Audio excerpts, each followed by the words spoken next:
Today I have a confession to make. I have been a long-time sufferer of GAS, Gear Acquisition Syndrome. GAS is the leading cause of musical instrument and recording equipment purchases in America.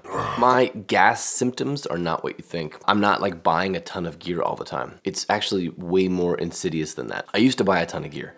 I used to obsess about gear that was out of my price range. I would like put money on credit cards to buy stuff. And then it moved into a phase where I was constantly buying and returning. Compulsive behavior. You're like buying stuff, feeling incredibly guilty about it, and then having to return it. And I still do that occasionally. But what's happening now is non-stop window shopping. I'm obsessing, I'm looking at the gear, but I feel so guilty about it that I can't even get to the purchase. So I feel so bad about looking at it, I can't press the purchase button, so that there's never any ending of the shopping part. There has been occasion where there's stuff I need. Like I need something, but I can't follow through with purchasing it because I'm like, no, I'll just return it. And then what happens is like, I'll have to like borrow something or figure out some hack to do something because I don't have the right piece of gear for something that I need it for. That's a whole other level of crazy. I don't know where you're at, but the reason I wanted to make this video is because I'm curious. I want to take like a poll. How many of you know what I'm talking about and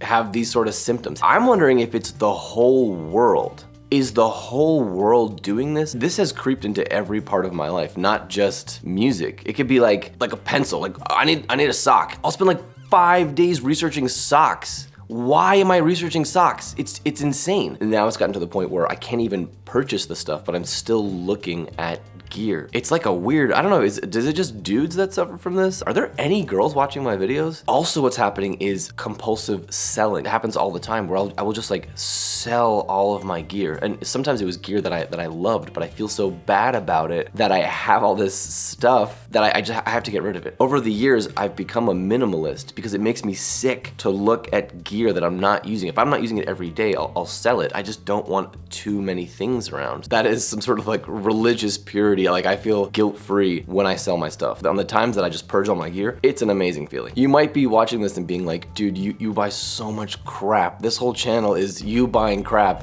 and you have a serious issue, right? To put it in perspective, a lot of professional guitarists, they have 20, 30, 40 guitars. Compared to most professional guitarists, I don't have a lot of gear. Almost everything I buy is free. I salvaged it or I fixed it. My point being, it doesn't matter how much gear I own or don't own. It's the process of the shopping and the buying and the obsessing that is the issue, not the amount of gear that's owned or sold. It's the never-ending nature of it. That's my point. And the weirdness of possession and being like, precious. I just feel so many different ways about it. I'm super curious how you guys feel about it. I'm wondering if this is manufactured by the world we live in. Would this have been the case pre-internet? Would I have been this crazy about stuff? Or is it just the internet is set up for me to like research stuff and lead me towards a purchase? I think that's what's going on. I think it's not my fault. I think it's like a perfect storm of I have an obsessive nature about gear and wanting to learn about things, and then there's this mechanism in the world that's created to sell me stuff. And those two things together, it's a bad combination because there's like an endless wealth of information. You can learn about things, whether it's model trains or socks or Porta Studios. That's my hypothesis. Tell me if you suffer from gear acquisition syndrome and exactly what is wrong with you and how sick you are. It's gonna be really funny when no one writes a comment and just everybody's like, you're really sick, man. Nobody else does that.